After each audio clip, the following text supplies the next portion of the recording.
নবীজি সাল্লাল্লাহু আলাইহি সাল্লামের কাছে সাহাবীরা আসেন অ্যাডভাইসের জন্য। আমাদের নবীজি সাল্লাল্লাহু আলাইহি সাল্লাম মানুষের অবস্থা সম্পর্কে খুব ভালোভাবে অবগত ছিলেন। তিনি তাদের দুর্বলতা এবং মানসিক অবস্থা থেকে উপদেশ দিতেন। আমরা এখানে একটু লক্ষ্য করি, এমন হতে পারে আমাদের প্রত্যেকেরই কোনো না কোনো অ্যাডভাইসের প্রয়োজন আছে। كريم كريم شهر عظيم عظيم عظيم قم للعبادة। একবার সুফিয়ান রাদিয়াল্লাহু আনহু রাসূল সাল্লাল্লাহু আলাইহি ওয়াসাল্লামের কাছে এসে বললেন, ইয়া রাসূলুল্লাহ, অনুগ্রহ করে আমাকে অ্যাডভাইস দিন।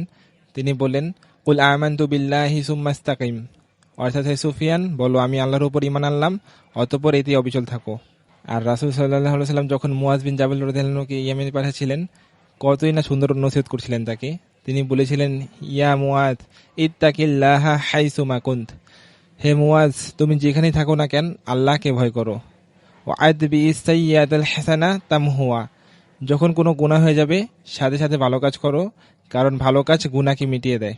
আর যখনই মানুষের সাথে মেলামেশা করবে, মানুষের সাথে উত্তম আচরণের মাধ্যমে মেলামেশা করো। এক ব্যক্তি রাসূল সাল্লাল্লাহু আলাইহি ওয়াসাল্লামের কাছে এসে বললেন, ইয়া রাসূলুল্লাহ, আমাকে উপদেশ দিন।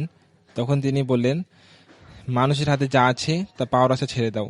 আর আমি তোমাকে লোভ লালসা থেকে সতর্ক করছি, কারণ যে ব্যক্তির অন্তরে লোভ লালসা থাকে, সেই সব সময় গরিবই থাকে। আর কথা বুঝেও সে যে কোনো মানুষ যতই ধনী হোক না কেন বা যতই বড়লোক হোক না কেন, তবু সে যদি অন্য মানুষের দিকে, তাদের ধন সম্পদের দিকে তাকিয়ে থাকে, তাহলে বাস্তবে সে গরিবই থাকে।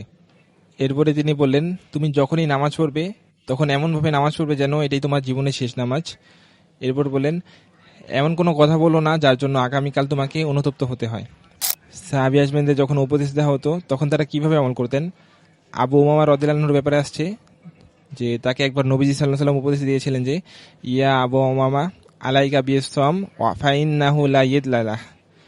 হে আবু উমামা, তুমি রোজা রাখো, রোজাকে আঁকড়ে ধরো, কারণ এই সমতুল আর কোনো কিছুই নেই। এরপর তার ব্যাপারে আসছে যে ওই দিনের পর থেকে আর কোনোদিন দিনের বেলা তার বাসা থেকে খাবারের ধোঁয়া দেখা যায়নি। আল্লাহু আকবার।